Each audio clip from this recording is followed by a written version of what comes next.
Então, nós vamos para mais uma live hoje e o tema de hoje é ressurreição dos mortos. E por que nós temos que falar sobre ressurreição dos mortos? Com base das nossas lives, nós temos Hebreus capítulo 6, do verso 1 ao 3. E lá em Hebreus, no capítulo 6, do verso 1 ao 3, diz o seguinte: por isso, pondo de parte os princípios elementares da doutrina de Cristo, deixemos-nos levar para o que é perfeito, não lançando de novo a base do arrependimento de obras mortas, da fé em Deus, ensino de batismo, da imposição de mãos, da ressurreição dos mortos e do juízo eterno. Então, o tema ressurreição dos mortos, ele está enquadrado, ele está dentro do assunto que a palavra do Senhor chama como doutrina elementar ou doutrina básica da palavra de Deus. Então, exatamente por estar dentro daquilo que a Bíblia chama de doutrina elementar, nós devemos estudar sobre. E o tema ressurreição dos mortos não era um tema pouco discutido ou pouco falado por Jesus ou pelos apóstolos, mas sempre a palavra de Deus falou sobre esse tema.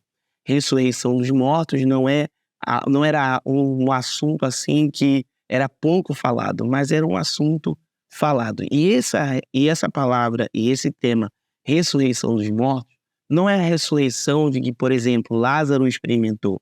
Lázaro ressuscitou. Aquilo ali foi um milagre. O tema ressurreição dos mortos, ele fala de um outro aspecto da ressurreição. Ele fala de ressuscitar para a vida eterna, ou ressuscitar para a morte eterna. Então, são dois tipos de ressurreição que todo algum ser humano, vai experimentar. Ou vai ressuscitar para a vida eterna, ou vai ressuscitar para a morte eterna.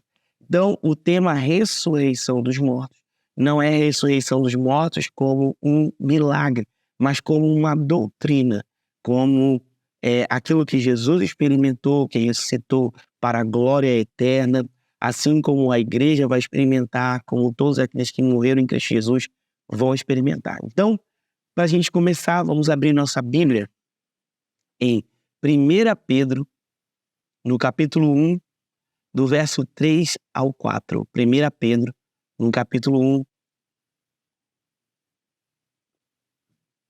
do verso 3 ao 4. Vamos ver o que Pedro falou a respeito desse tema. 1 Pedro, no capítulo 1, e do verso 3 até o 4. Porque quando se fala de ressurreição, nós também falamos sobre a esperança, a nossa esperança em Cristo, a nossa esperança, na ressurreição. Porque um dia o Senhor Jesus irá nos buscar. Todos nós um dia iremos experimentar da ressurreição. Mas que ressurreição é a nossa esperança? Então, 1 Pedro, no capítulo 1, do verso 3 ao 4, diz o seguinte: bendito Deus e Pai do nosso Senhor Jesus Cristo, que segundo a sua muita misericórdia nos regenerou para uma viva esperança, mediante a ressurreição de Jesus Cristo dentre os mortos, para uma herança incorruptível, sem mácula, imarcessível, reservada nos céus para vós outros. Então, Pedro aqui está falando dessa esperança que nós devemos ter da ressurreição. Porque se Cristo ressuscitou, nós também iremos experimentar dessa ressurreição para a glória. Nós iremos experimentar dessa ressurreição para a vida eterna. Vamos ler mais um texto que fala sobre essa esperança. 1 Coríntios, no capítulo 15.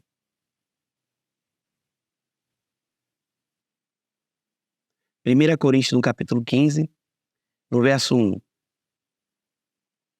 Todo mundo já chegou? 1 Coríntios, capítulo 15, no verso 1, diz o seguinte: irmãos, venho-vos lembrar-vos do evangelho que vos anunciei, ao qual recebeste, no qual ainda perseverais. Porque também deles sois salvos, se revestíveis da palavra, tal como vou-lo preguei, a menos que tenhais crido em vão. Antes de tudo, vos entreguei o que também recebi, que Cristo morreu pelos nossos pecados, segundo as Escrituras, e que foi sepultado e que ressuscitou ao terceiro dia, segundo as Escrituras, e apareceu a Cefas, depois aos 12. E depois foi visto por mais de 500 irmãos de uma só vez, dos quais a maioria sobrevive até agora. Porém, alguns já dormem.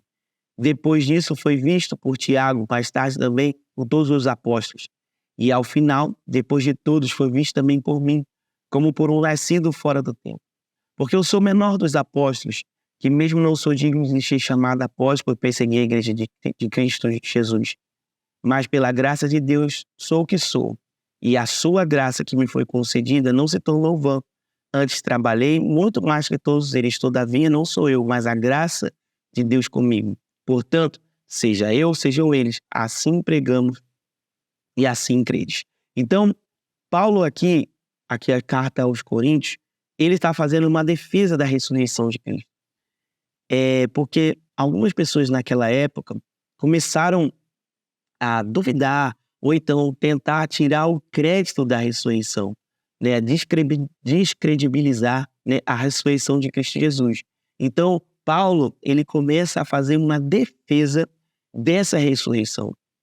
Então ele diz, se nós não cremos na ressurreição, vã é a nossa fé. Então, aquele que não acredita em ressurreição, é como se ele também não acreditasse em Cristo Jesus, porque Cristo, de fato, morreu e ressuscitou. Então, as profecias do Antigo Testamento falavam sobre a ressurreição de Cristo Jesus. Os apóstolos também falavam sobre a ressurreição. Paulo foi testemunha ocular, né, de Cristo que ressuscitou. Afinal, ele teve ali, ele se encontra com Jesus Cristo. Jesus Cristo fala diretamente com ele. Então, nós devemos também crer na ressurreição. No mesmo texto de 1 Coríntios, vamos continuar lendo, a partir do verso 12, nós vamos ler até o 19. Ora, se é corrente pregar-se que Cristo ressuscitou dentre os mortos, como, pois, afirmam alguns dentre vós que não há ressurreição dos mortos? E se não há ressurreição dos mortos, então Cristo não ressuscitou. E se Cristo não ressuscitou, é vã a pregação e é vã a vossa fé. E somos tidos como falsas testemunhas de Deus, porque temos asseverado contra Deus que ele ressuscitou a Cristo, ao qual ele não ressuscitou, se é certo que os mortos não ressuscitam. Porque se os mortos não ressuscitam, também Cristo não ressuscitou. E se Cristo não ressuscitou, é vã a vossa fé, e ainda permanecei nos vossos pecados. E ainda mais, os que dormiram em Cristo pereceram. Se a nossa esperança em Cristo se limita apenas a essa vida, somos mais infelizes de todos os homens. E é nesse contexto que esse texto aqui é falado. Se a nossa esperança se limita somente a esta vida, né, somos os mais infelizes dessa terra. Se a nossa esperança está somente nessa vida aqui, o texto está dizendo que somos os mais infelizes dessa terra. Porque a palavra do Senhor afirma que a ressurreição, ela é real, ela é uma doutrina, ela foi experimentada pelo próprio Cristo Jesus. E se não cremos na ressurreição, vã é a nossa fé, vã é a nossa pregação. De fato, a nossa pregação, ela não vai ter poder se não cremos na ressurreição. Por isso, a ressurreição dos mortos, ela é um assunto extremamente relevante na palavra de Deus. Então, nós vamos ver um texto agora que os apóstolos falavam sobre isso. Atos, no capítulo 4. Atos, no capítulo 4, no verso 33. Atos, capítulo 4, no verso 33. Diz o seguinte: com grande poder os apóstolos davam testemunho da ressurreição do Senhor Jesus, e em todos eles havia abundante graça. Então, os apóstolos, eles testemunhavam sobre a ressurreição de Cristo Jesus. Os apóstolos testemunhavam, eles falavam acerca disso, não era um assunto que era incomum, era um assunto que eles dominavam, era um assunto que era muito falado, não era um assunto que causava estranheza. E vocês podem observar que hoje falar sobre isso, algumas pessoas tratam desse assunto até com um pouco de estranheza, têm medo até mesmo de falar sobre isso. Vamos agora para Atos, no capítulo 17. Atos, capítulo 17, vamos ler a partir do verso 1. Nós vamos ler do 1 ao 3, depois o verso 18. Diz o seguinte: tendo passado por Apolônia, chegaram até Tessalônica, onde havia uma sinagoga dos judeus.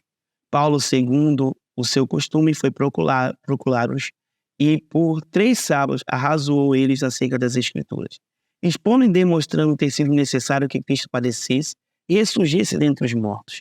E este dizia: ele é o Cristo Jesus, quem vos anuncio. Agora lá no verso 18. E alguns filósofos contendiam com ele, havendo quem perguntasse: que quer dizer este tagarela? E outros: parece ser pregador de estranhos deuses, pois pregava Jesus e a ressurreição. Então, os filósofos daquela época desconsideravam o tema ressurreição, eles não acreditavam nisso. E Paulo carregava isso na sua pregação, porque, de fato, se nós não cremos que Jesus Cristo ressuscitou, não há como a gente ter salvação nisso. Afinal, o Cristo que nós cremos hoje é o Cristo que ressuscitou, está ressurreto, está à direita do Pai, está com Deus e nós estamos nele acima de todo principado e de toda potestade. Vamos ler mais um texto, Mateus, no capítulo 22. No verso 23. Mateus 22, no verso 23. Diz o seguinte: naquele dia, aproximaram-se dele alguns saduceus, que dizem não haver ressurreição, e lhe perguntaram: mestre, Moisés disse, se alguém morrer, não tendo filhos, seu irmão casará com a viúva e suscitará descendência ao falecido. Ora, havia entre eles 7 irmãos. O primeiro, tendo casado, morreu, e não tendo descendência, deixou a sua mulher e o seu irmão. O mesmo sucedeu com o segundo, e com o terceiro até o 7º. Depois de todos eles, morreu também a mulher. Portanto, na ressurreição, de qual os 7 será a esposa? Porque todos a desposaram. Respondeu-lhe Jesus: errais, não conhecendo as Escrituras e nem o poder de Deus. Porque na ressurreição nem se casam, nem se dão em casamento, porém são como anjos no céu. E quanto à ressurreição dos mortos, não tendes lido o que Deus declarou? Eu sou o Deus de Abraão, o Deus de Isaque, o Deus de Jacó. Ele não é Deus de mortos, e sim de vivos. Ouvindo isso, as multidões se maravilhavam com a sua doutrina. Então, quem aqui está questionando a Jesus? Os saduceus, eles não criam na ressurreição. Então, eles chegam diante de Jesus e começam a fazer um questionamento. Eles começam a falar, tinha um homem, tinha uma mulher, e ele morreu. Então, tinha naquela época, iam um passando, a esposa ia sendo tomada pelos irmãos. Então, foi 1 até o 7. Mas eles perguntam, na ressurreição, quem vai ficar, de quem ela vai ser esposa? E aí Jesus explica, na ressurreição, não se dão em casamento, na ressurreição não se casam, mas são como anjos no céu. Então, os saduceus aqui estão tentando colocar Jesus à prova. E Jesus, ele faz uma menção de Êxodo, aonde ali é declarado que Deus é um Deus de vivos e não de mortos. Então, o que o texto está querendo dizer? Mesmo que esse corpo aqui desfaleça, há uma vida após a ressurreição, uma vida com Cristo Jesus, uma vida no céu. Amém, gente? Até aqui? Tranquilo? Vamos ver o que o Antigo Testamento falava acerca da ressurreição. Isaías, no capítulo 26. Isaías, no capítulo 26, a partir do verso 18. Isaías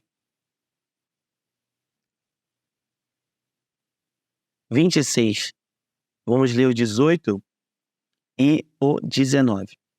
Diz o seguinte: concebemos nós e nós contorcemos em dor de parto, Mas o que demos à luz foi vento, não trouxemos à terra o livramento algum, e não nasceram moradores no mundo. E os vossos mortos, e também o seu cadáver, viverão e ressuscitarão. Despertai, exultai, os que habitai no pó, porque o teu orvalho, ó Deus, será como o orvalho de vida, e a terra dará luz aos seus mortos. Então, o Antigo Testamento falava acerca da ressurreição dos mortos. Vamos ler mais um texto, está escrito em Daniel, no capítulo 12, verso 1 e verso 2. Daniel, capítulo 12, no verso 1 e verso 2. Diz o seguinte: nesse tempo se levantará Miguel, o grande príncipe, o defensor dos filhos do teu povo. E haverá um tempo de angústia, no qual nunca houve, desde o que houve na nação até aquele tempo. Mas naquele tempo será salvo o teu povo, e todo aquele que for achado escrito no livro. Muitos dos que dormem no pó ressuscitarão, uns para a vida eterna e outros para a vergonha e horror eterno. O próprio texto de Daniel aqui está explicando os dois tipos de ressurreição. Ressurreição para a vida eterna e ressurreição para a morte eterna. Daniel é um livro que fala bem especificamente, tem muitas profecias acerca do tema escatologia. Então, Daniel aqui, ele está explicando e falando sobre ressurreição. Então, ressurreição não é um assunto pouco falado na Bíblia, mas ele é extremamente debatido e falado desde o Antigo Testamento até o Novo Testamento. Agora, vamos para um texto bem interessante que está lá em Lucas, no capítulo 16, a partir do verso 19. Lucas, capítulo 16, a partir do verso 19. Esse texto aqui, ele é um texto que fala sobre o rico e o mendigo. E nesse texto aqui, nós vamos ver qual é o estado dos mortos. Onde se pergunta o que acontece quando alguém morre. O texto vai ser claro acerca desse tema. Então, vamos ler. Lucas 16, a partir do verso 19. Diz o seguinte: ora, havia um certo homem rico que se vestia de púrpura e de linho finíssimo, e que todos os dias se regalava esplendidamente. Havia também um certo mendigo chamado Lázaro, coberto de chagas, que jazia à porta daquele, e desejava alimentar-se das migalhas que caíam da mesa do rico, e até os cães vinham lamber as suas úlceras. E aconteceu que morreu o mendigo, e levado pelos anjos para o seio de Abraão. Morreu também o rico e foi sepultado. Então, clamando, disse: Pai Abraão, tem misericórdia de mim, manda Lázaro que molhe em água a ponta do dedo e me refresque a língua, porque estou atormentado nessa chama. Disse, porém, Abraão: Filho, lembra-te que recebeste os teus bens em vida, e Lázaro igualmente, os males. Agora, porém, aqui ele está consolado e tu em tormentos. E além de tudo, está posto um grande abismo entre nós e vós, de sorte que os que querem passar daqui para vós outros não podem, e nem os que de lá para nós. Então replicou: Pai, eu te imploro que mandes a minha casa paterna, porque tenho 5 irmãos, para que lhes dê testemunho, a fim de não viverem também para este lugar de tormento. Respondeu Abraão: Eles têm a Moisés e os profetas, ouçam-nos. Mas ele insistiu: Não, pai Abraão. Se alguém dentre os mortos for ter com eles, arrependem-se-ão. Abraão, porém, lhe respondeu: Se não houver Moisés e os profetas, tampouco deixarão-se persuadir, ainda que ressuscite alguém de dentre os mortos. Esse texto aqui ele é maravilhoso, porque vamos prestar atenção nele. Em primeiro lugar, esse texto, algumas pessoas tratam como se fosse uma parábola. E sendo que, para ser uma parábola não se dá nome, né, às pessoas. Né? A parábola tem uma característica de ser sempre assim: um certo alguém, havia uma pessoa em um lugar, e não se dá nomes aos personagens, né, que estão ali. Então, esse texto ele não se trata de uma parábola, mas aqui se trata de um ensinamento. Existe um ensinamento aqui que é real, né, e que se trata de uma realidade espiritual. Então, qual é o contexto que a gente está vendo aqui nessa história? Existiam dois homens, Lázaro e Rico. Lázaro vivia em piedade, vivia de uma maneira piedosa. O rico, porém, não vivia dessa forma. Ambos morrem. E agora, já nesse estado, agora depois da morte, o rico, ele está num lugar, o texto vai dizer, em chamas. Então, ele está num lugar atormentado. Nesse mesmo ambiente, Lázaro está, Abraão também está. E ele consegue ver Lázaro e Abraão. E ele pede a Abraão que Lázaro tente refrescar ele de uma certa forma. Ele pede, seria possível me refrescar, porque eu estou aqui em chamas e em tormento. E Abraão explica para ele, olha, não é possível que isso aconteça, porque existe um abismo que nos separa aonde você está e aonde nós estamos. Então, o rico e Abraão e o mendigo, e Lázaro, eles estão no mesmo lugar, no mesmo ambiente, porém separados por um abismo. E essa separação faz uma divisão interessante porque o rico está em tormentos e Abraão e ali o mendigo, né, Lázaro, não estão em tormentos. Um está atormentado pelas chamas, o outro não está atormentado pelas as chamas. Então percebe que o rico, ele deseja acabar com o tormento dele. E Abraão responde dizendo que isso não é possível. Não é possível se reverter situação depois que morre. Então, irmão, no nome de Jesus, depois que a gente morre, não é possível se reverter o estado espiritual. Porque aquilo que nós vamos viver espiritualmente se define ainda vivo. Não se define depois que morre. Porque depois que morre, a situação que cada um vai estar, ela é irreversível. Então, se alguém hoje morre em Cristo Jesus, isso não tem como se mudar. Então, mesmo que alguém também morra fora de Cristo, isso também não tem como se mudar depois da morte. E é isso que o texto também está deixando claro, esse ensinamento. Então, aqui,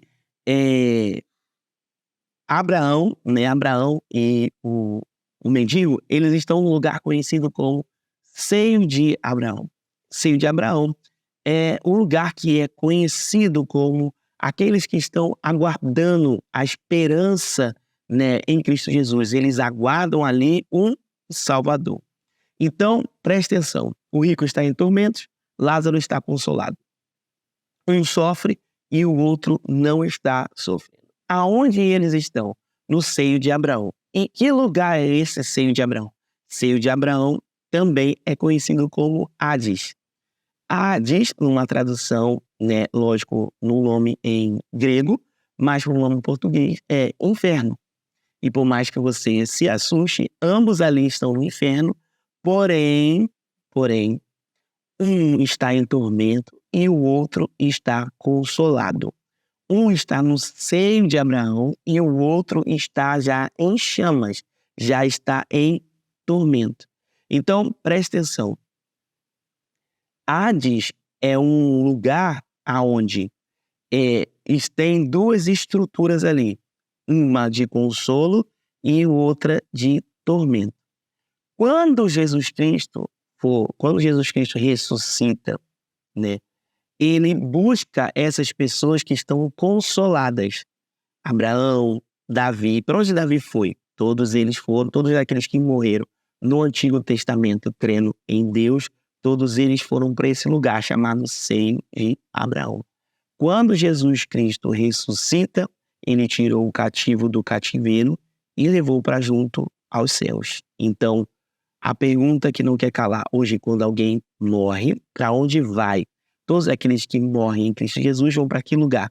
Todos eles vão para o seio de Abraão. Porém, o seio de Abraão hoje não é mais no Hades. Hoje o seio de Abraão é no céu. E por que antes não era no céu? Porque não existia ainda Jesus Cristo ainda não havia ressuscitado como o Salvador. Então Jesus Cristo vai até o Hades, tira o cativo do cativeiro e leva para junto aos céus. Então, nós percebemos nesse texto que ambos estão em um lugar no Hades, porém um consolado, o outro atormentado. Não é possível se gerar arrependimento no Hades, então arrependimento se gera agora e não depois que morre. É nessa vida. Buscai ao Senhor enquanto se pode achar.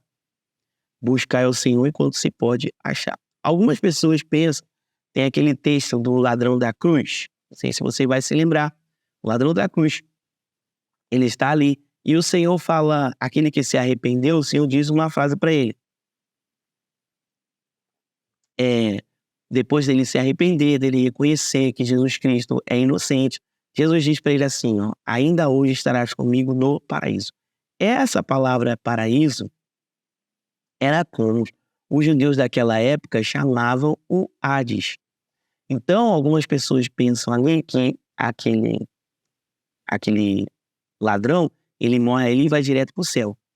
Sendo que ele não poderia ir direto para o céu, visto que Jesus ainda não tinha ainda ressuscitado. Jesus foi o primeiro, ele é as primícias dos que dormem. Ele foi o primeiro que ressuscitou e que pisou no céu. Então não tinha como aquele ladrão ir direto para o céu. Para onde ele foi? Para o seio de Abraão. E aonde Jesus estaria? No seio de Abraão. Foi ali que ele ressuscitou. Jesus não resolveu o nosso problema no céu, mas ele foi até o inferno, ressuscitou lá, porque lá era o nosso destino. Então ele foi até onde nós iríamos, pagou o nosso preço, para que hoje nós não precisamos mais ir até esse lugar. Quem está em Cristo Jesus, se morre hoje em Cristo, está com Cristo hoje. E ainda, nós percebemos que nessa conversa, o rico, ele se lembra da vida que ele teve na terra. Então, algumas pessoas acham que quando chegar no céu vai ter uma amnésia, vai esquecer as coisas. Vai esquecer de tudo. Só vou lembrar de coisas boas. Não, irmão. Você vai lembrar da sua vida toda. Amém? Só que as coisas antigas já se passaram, este tudo se fez novo, mas ninguém vai esquecer de nada. Então, exatamente isso que eu quero explicar para você, o estado dos mortos. Amém? Se tiver alguma dúvida, é só fazer aqui e a gente vai respondendo, tá bom? Vamos lá. Vamos ler agora Jó no capítulo 19. Jó no capítulo 19. Jó no capítulo 19. Verso 25. Olha o que Jó falou. Ele diz o seguinte: porque eu sei que o meu Redentor vive, e por fim ele se levantará sobre a terra. Depois, revestido esse meu corpo da minha pele, em minha carne verei a Deus. Olha o que Jó está dizendo. Porque eu sei que o meu Redentor vive, e por fim se levantará sobre a terra. Jó está dizendo de uma esperança de redenção. E ele sabe que é uma esperança viva e que ele vai se levantar sobre a terra. Depois de revestir esse meu corpo da minha pele, em minha carne verei a Deus. Jó aqui já está falando sobre a segunda vinda de Cristo Jesus. Porque ele sabe, Jó aqui, ele profeticamente já está falando de um tempo aonde ele também vai ressuscitar. O corpo dele também vai ser revestido de glória e ele também ressuscitará. Olha que algo poderoso. Jesus ele já veio, porém Jó não ressuscitou. Por quê? Jó aqui ele está falando sobre a segunda vinda e não da primeira vinda de Jesus Cristo. Amém, gente? Vamos para mais um texto, 1 Tessalonicenses. 1 Tessalonicenses, no capítulo 4. no verso 13. 1 Tessalonicenses, capítulo 4, verso 13. Diz o seguinte: não queremos, porém, irmãos, que sejais ignorantes com respeito aos que dormem, para não vos entristecerdes como os demais, que não têm esperança. Pois, se cremos que Jesus Cristo morreu e ressuscitou, assim também Deus, mediante Jesus, trará em sua companhia os que dormem. Então, o texto já começa dizendo que a gente não deve ser ignorante acerca desse tema. O que é ter ignorância aqui? É falta de sabedoria, é falta de conhecimento acerca do tema ressurreição dos mortos. E aí ele diz assim: porque se cremos que Jesus Cristo morreu e ressuscitou, da mesma forma vai acontecer conosco. Se Cristo morreu e ressuscitou, nós também experimentaremos da ressurreição, porque Jesus estará em sua companhia todos os que dormem. Todos os que dormiram, e essa palavra dormir vem de morte, mas todos aqueles que morreram em Cristo Jesus, Jesus Cristo também trará consigo todos aqueles que morreram em Cristo Jesus. Vamos lá, 1 Coríntios capítulo 15. 1 Coríntios capítulo 15, a partir do verso 20.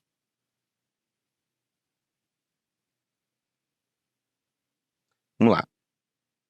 Nós vamos ler até o 23. Diz o seguinte: mas de fato Cristo ressuscitou dentre os mortos, sendo ele as primícias dos que dormem. Visto que a morte veio por um homem, também por um homem veio a ressurreição dos mortos.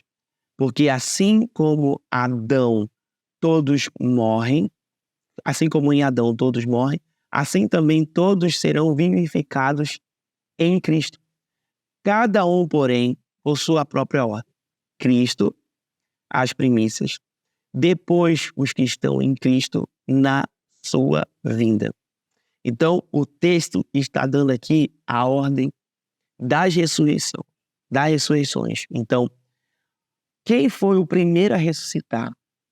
O primeiro a ressuscitar foi Cristo. Cristo Jesus experimentou da ressurreição. Em que momento?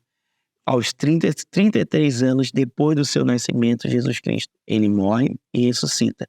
Então, Jesus Cristo, ele é a primazia ou as primícias daqueles que dormem. Cristo foi o primeiro a ressuscitar para a vida. Lázaro, aquele que você viu, e tantos outros da Bíblia, eles não ressuscitaram dentro desse aspecto. Lázaro ressuscitou e logo em seguida morreu.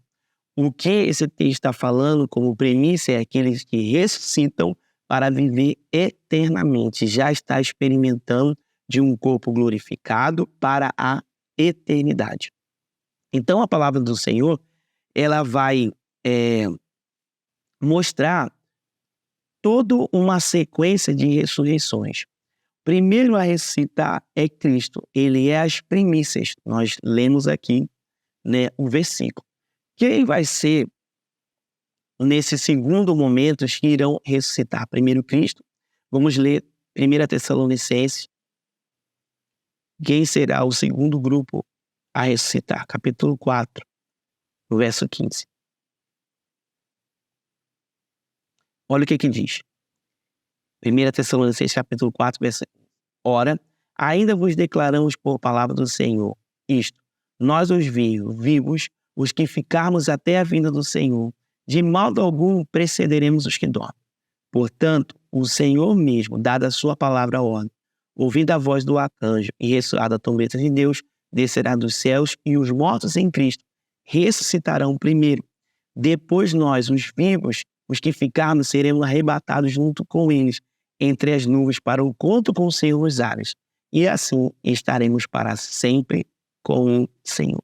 Então, o segundo grupo a ressuscitar são os que morreram em Cristo, depois os crentes vivos, que nós conhecemos como a igreja no seu arrebatamento. Então, primeiro a ressuscitar é Cristo, depois os que morreram em Cristo, todos aqueles que morreram crendo em Deus, crendo em Jesus Cristo, e a igreja. Esse é o segundo grupo da ressurreição.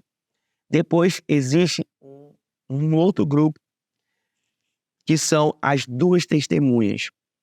Isso vai acontecer no final da primeira metade da tribulação.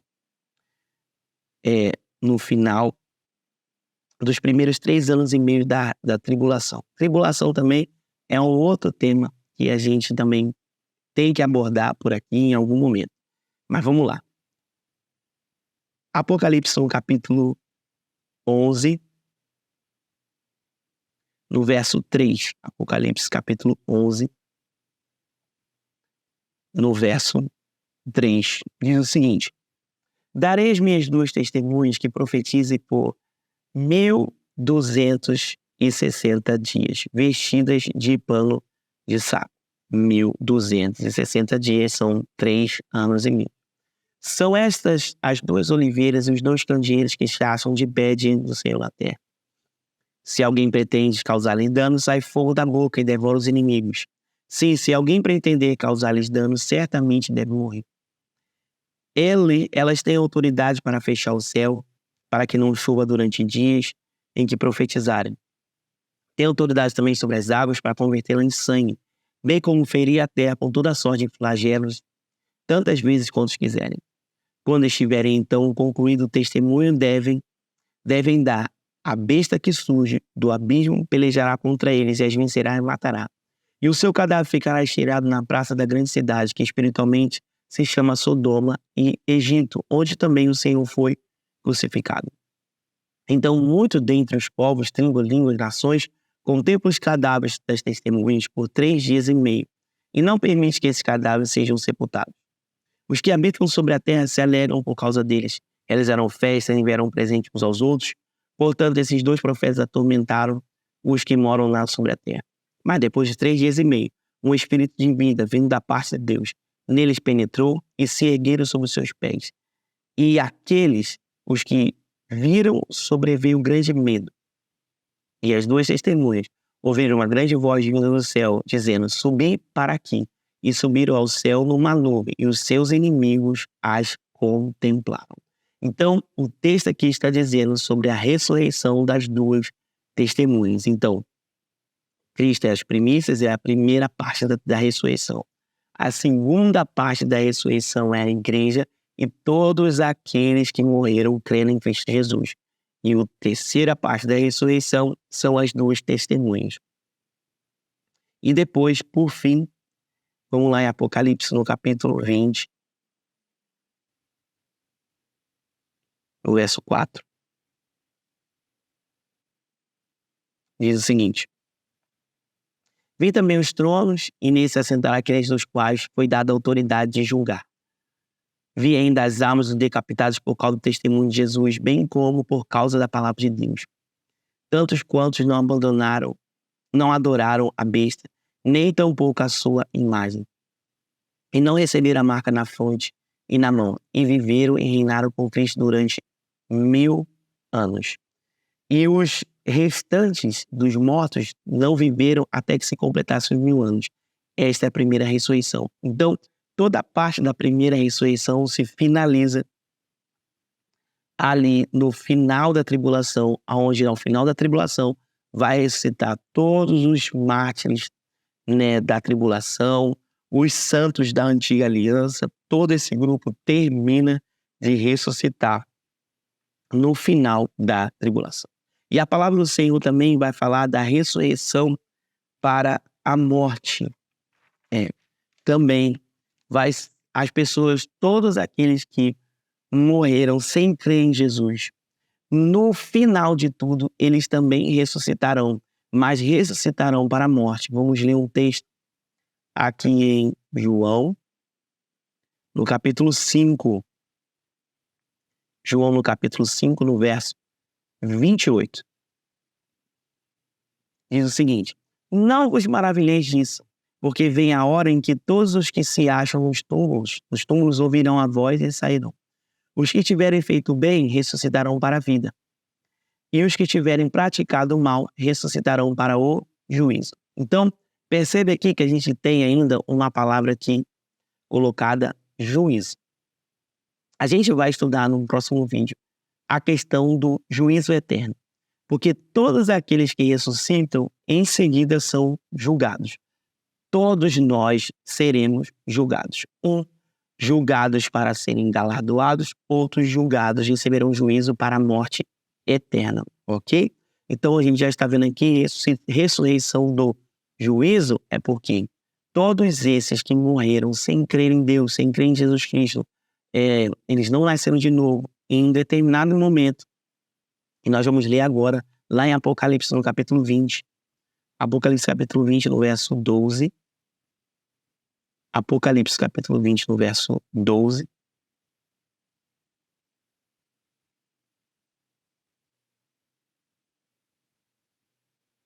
Em Apocalipse, capítulo 20, no verso 12. Olha o que diz, do 12 ao 15. Vi também os mortos, os grandes e pequenos, todos postos de pé diante do trono. Então se abriram os livros. E ainda outro livro, o livro da vida, foi aberto.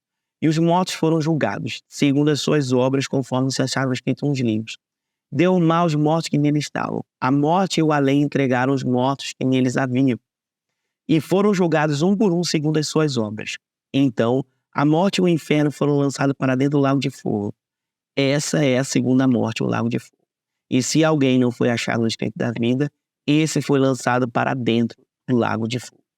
Então, todas as pessoas que morreram sem crer, em Deus, sem crer em Jesus Cristo, no final do milênio, que milênio também é um outro assunto, no final do milênio, eles irão ressuscitar, mas não irão ressuscitar para receberem um corpo revestido de glória. Eles serão ressuscitados para serem lançados no lago de fogo e na morte eterna. Então, nós vimos aqui que, em primeiro lugar, a ressurreição, ela é uma doutrina, ela é um assunto básico que todos nós devemos saber. E quando se fala de doutrina, não é uma ressurreição como a gente sabe de milagres, mas é a ressurreição na qual todos nós iremos experimentar. E que ressurreição é essa? Ou ressurreição para a vida, ou ressurreição para a morte. Existem dois momentos de ressurreição. A primeira ressurreição e a segunda ressurreição. Na primeira ressurreição, nós vamos ver em 3 momentos Jesus Cristo sendo a primeira parte dessa ressurreição e sendo depois a igreja e aqueles que morreram em Cristo serão arrebatados. Depois nós veremos no final da tribulação os mártires da antiga aliança e os mártires do tempo da tribulação que não adoraram a besta também ressuscitarão. E nós veremos depois, por último, a segunda ressurreição no final do milênio. Então, a ressurreição se divide em ressurreição para a vida ou ressurreição para a morte. E na próxima semana, nós iremos falar sobre a última referência que eu li foi Apocalipse, no capítulo 20, do 12 ao 15. E na próxima semana, nós iremos entrar no assunto de juízo eterno. E se prepara, porque como a igreja, como aqueles que morreram em Cristo Jesus serão julgados. Será que a Bíblia vai contar toda a minha vida quando chegar no céu? Será que quando a gente chegar no momento de ser julgado, será que a nossa vida toda vai passar num telão? E aí a gente vai ver tudo? Será que depois quando a gente morre, será que eu ainda posso não obter salvação dependendo das minhas obras? Então, quando a palavra fala do tribunal de Cristo, o que quer dizer? Então, tudo isso nós vamos ver. Tribunal de Cristo, tribunal do trono branco, o que cada um quer dizer, como Jesus Cristo foi julgado, como a igreja vai ser julgada, quais são as recompensas, o que é galardão, o que acontece quando alguém não cumpre o seu chamado na terra, o que acontece quando alguém cumpre o seu chamado na terra, o que a Bíblia quer dizer com relação a tudo isso. Então, esse é o nosso tema da próxima semana, né? E eu espero que você tenha sido abençoado com esse tema de hoje, ressurreição dos mortos. Aqui é apenas uma pincelada, uma básica daquilo que, uma forma panorâmica de se ver o tema ressurreição dos mortos. Eu espero que você tenha sido abençoado e na próxima semana a gente vai se encontrar de novo, tá bom?